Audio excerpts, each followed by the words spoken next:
আজকে আমরা সহজ পাঠ, প্রথম শ্রেণীর সহজ পাঠ বইটি নিয়ে আলোচনা করব। প্রথম ভাগ সহজ পাঠ, রবীন্দ্রনাথ ঠাকুর অলঙ্করণ করেছেন নন্দলাল বসু। এটা ভীষণ ইম্পর্টেন্ট কোয়েশ্চেন, যেটা অলঙ্করণ কে করেছেন। তারপর চলে আসছি, দেখো। তো প্রথমেই একটা শিশুর ছবি দেওয়া রয়েছে, লেখা আছে অ আ, ছোট খোকা বলে অ আ, শেখেনি সে কথা কওয়া। তারপর দুটো হাঁসের ছবি দেওয়া রয়েছে। এটা একটা উচ্চারণের দিক থেকে আমরা যদি বলি, এটা হস্যই, একটা দীর্ঘই। ঠিক আছে, হ্রস্ব ই, ঠিক আছে, হ্রস্বই দীর্ঘই, বসে খাই ক্ষীর খই। এবার এখানে হস্যই আর দীর্ঘই নিয়ে একটা যদি এক্সাম্পল দিই, যেমন ধরুন, আমাদেরকে জিজ্ঞাসা করা হলো বিকেল, হ্যাঁ, বয় হস্যি কয়েকা আলো, আমরা এটা যেটা জানি। হস্যি বা দীর্ঘি বলে আমাদের বাংলাতে কোনো শব্দ বা উচ্চারণ হয় না। কি হবে? বয়ে হ্রস্বই, এই যে উচ্চারণটা দেখুন এখানে, এই উচ্চারণটা কিন্তু হবে অ্যাকচুয়ালি হস্যই। হস্যই হয় না, হ্রস্বই। হস্যি দীর্ঘি এটাও হয় না, কি হয়? হ্রস্বই। বোঝা গেল? আচ্ছা, তারপর দেখুন, তারপর এখানে কুকুরের ছবি দেওয়া রয়েছে, কুকুর বা শেয়াল যাই বলতে পারেন। হ্রস্ব উ, দীর্ঘ উ, উচ্চারণটা কিন্তু এখান থেকে আমাদেরকে দেখে শিখতে হবে, কারণ আমরা হস্য উ, দীর্ঘ উ এভাবে যে বলি, এটা অ্যাকচুয়ালি ভুল। তাহলে কি আসে দেখুন, হ্রস্ব উ, দীর্ঘ উ, ঢাক ছাড়ে ঘেউ ঘেউ। বোঝা গেল? তারপরে দেখুন রি, ঘন মেঘ বলে রি, দিন বড় বিশ্রী। তারপর নেক্সট এ ওই, বাটি হাতে এ ওই, হাঁক দেয় দে দই। নেক্সট, এবার এই ক্ষেত্র কিন্তু সেরকম হবে, হ্রস্ব উ, দীর্ঘ উ, ডাক পারে, হ্রস্ব উ, দীর্ঘ উ, ভাত আনো বড় বউ। হ্রস্ব উ মানে হ্রস্ব মানে ছোট, হস্যি থাকলে হস্যই বা হস্যু থাকলে হস্য উ, আর দীর্ঘ ঔ। ঠিক আছে, আশা করি বোঝা গেছে আমি কি বলতে চাইছি। হ্রস্ব মানে ছোট, আর দীর্ঘ মানে বড়, এই অর্থে বোঝানো হয় উচ্চারণের দিক থেকে যদি বলি। তারপরে দেখুন ক খ গ ঘ, গান গেয়ে জেলে ডিঙি চলে বে। নেক্সট ও, ও কি বলছে?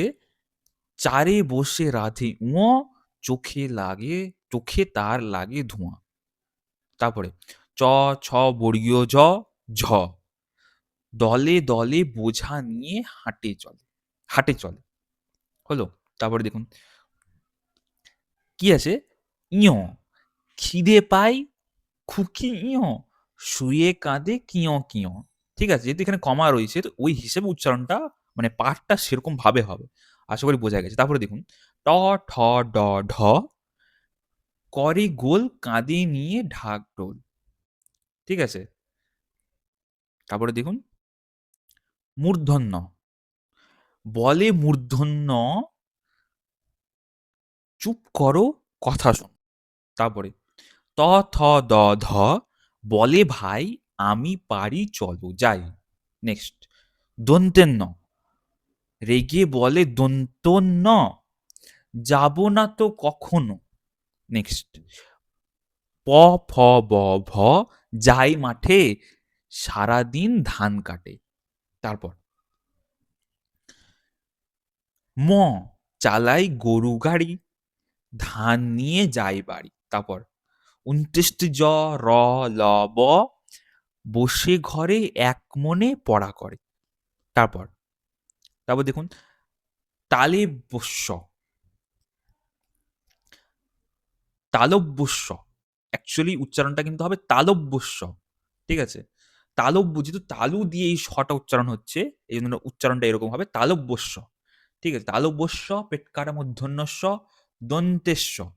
ঠিক আছে, এটা দন্তেস্য বলছে, এটা দন্ত দিয়ে যেহেতু জিভটা দেখুন উচ্চারণের সময় দেখুন টাচ করছে দাঁতে, ওই জন্য দন্তেস্য। এটা তালেবস্য, এটা তালেবস্য, কারণ জিভটা কোথায় টাচ করছে? তালুতে টাচ করছে। কি বলছে? বাদল দিনে ঘরে যায় ছাতা কিনে। তারপর কি আছে? হ, কয় মূর্ধন্যস্বয় খ, তাই তো। শাল মুড়ি নিয়ে হ, কয় মূর্ধন্য ষয় খ। কোণে বসে কাশে খ খ। ঠিক আছে, তারপরে প্রথম পাঠ। বনে থাকে বাঘ, গাছে থাকে পাখি, জলে থাকে মাছ, ডালে আছে ফল। পাখি ফল খায়, পাখা মেলে ওড়ে, বাঘ আছে আম বনে, গায়ে চাকা চাকা দাগ, পাখি বনে গান গায়, মাছ জলে খেলা করে, ডালে ডালে কাক ডাকে, খালে বক মাছ ধরে। বনে কত মাছি ওড়ে, ওরা সব মৌমাছি, ওইখানে মৌচাক, তাতে আছে মধু ভরা। হ্যাঁ, উচ্চারণটা এরকম হবে। আলো হয় গেল ভয়, চারিদিক ঝিকিমিকি, ঝিকিমিক। তারপর দিঘি জল ঝলমল, যত কাক দেয় ডাক, বায়ু বয় বনময়।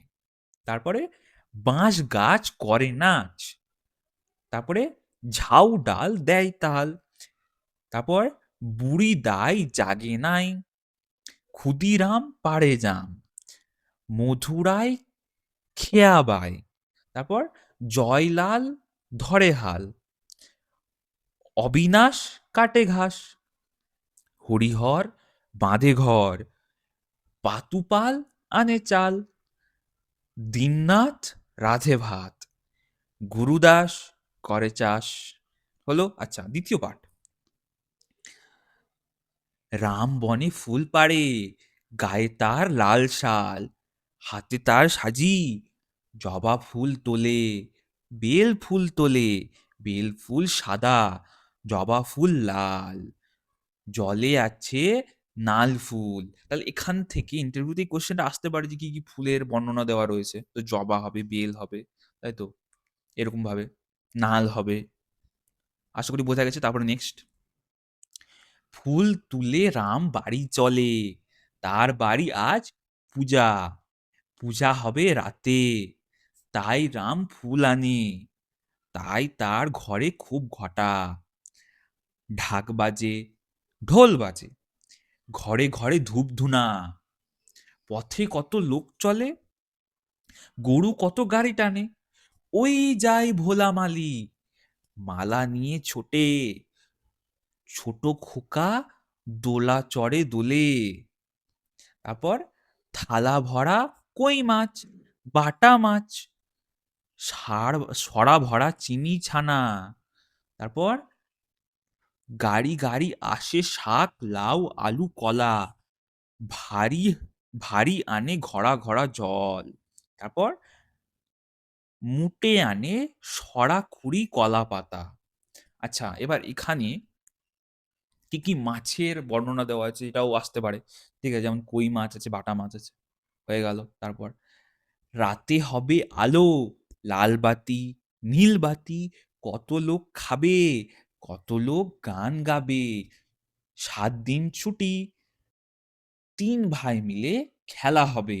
তারপর কালো রাতি গেল ঘুচে, আলো তারে দিল মুছে, পূব দিকে ঘুম ভাঙা, হাসে উষা চোখ রাঙা, নাহি জানি কোথা থেকে ডাক দিল চাঁদের একে। তারপর ভয়ে ভয়ে পথ খুঁজি, চাঁদ তাই যাই বুঝি, তারাগুলি নিয়ে বাতি, জেগেছিল সারা রাতি, নেমে এলো পথ ভুলে, বেল ফুলে জুই ফুলে। তারপর বায়ু দিকে দিকে ফেরে, ডেকে ডেকে সকলেরে, বনে বনে পাখি জাগে, মেঘে মেঘে রং লাগে, জলে জলে ঢেউ ওঠে, ডালে ডালে ফুল ফোটে। তারপর তৃতীয় পাঠ কি আছে দেখুন। ওই সাদা ছাতা, দাদা যায় হাটে, গায়ে লাল জামা, মামা যায় খাতা হাতে, গায়ে সাদা শাল, মামা আনে চাল ডাল, আর কেনে শাক, আর কেনে আটা। তারপর দাদা কেনে পাকা আতা 7 আনা দিয়ে, আর আখ আর জাম 4 আনা, বাবা খাবে, কাকা খাবে, আর খাবে মামা। তারপরে কাজ আছে, বাবা কাজে যাবে, দাদা হাটে যায় টাকা হাতে, 4 টাকা। মা বলে খাজা চাই, গজা চাই, আর চাই ছানা।